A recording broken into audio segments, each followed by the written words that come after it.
Kami dari kelompok Jessica CS ingin menceritakan hidup tentang Dr. Ferdinand Lumban-Tobing.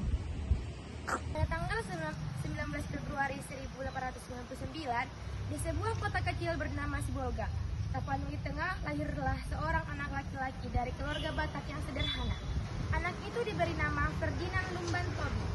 Sejak kecil, ia dikenal rajin belajar, tekun, dan penuh semangat.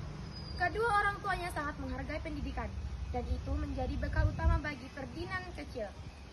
Setelah menamatkan pendidikan dasar di kampung halamannya, ia melanjutkan sekolah menengah di Sumatera. Namun, cita-citanya lebih besar dari itu. Dengan keberanian, ia merantau ke Batavia, yang kini dikenal sebagai Jakarta, untuk menuntut ilmu kedokteran. Ferdinand diterima di Sofia, sekolah dokter untuk pribumi. Kemudian melanjutkan ke Genes Kundige School. Dari sana, ia berhasil meraih gelar doktor, sebuah pencapaian besar di masa itu, ketika hanya sedikit orang Indonesia yang bisa bersekolah setinggi itu.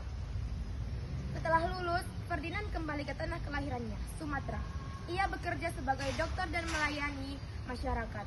Namun, yang membuatnya istimewa adalah sikapnya yang rendah hati.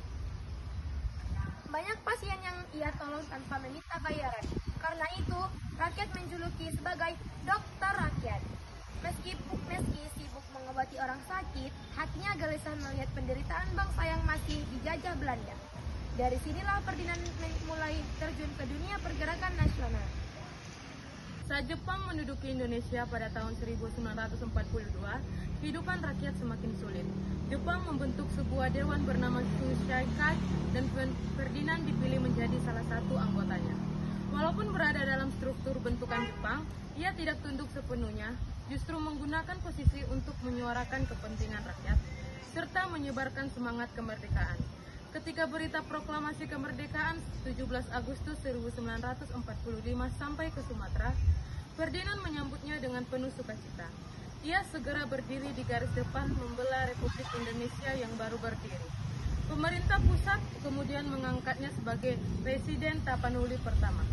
Dalam posisi ini, ia berkeliling ke berbagai daerah di Tapanuli, mengajak rakyat bersatu mempertahankan kemerdekaan meskipun Belanda berusaha kembali menjajah. Karena keberanian dan ketegasannya, pada tahun 1940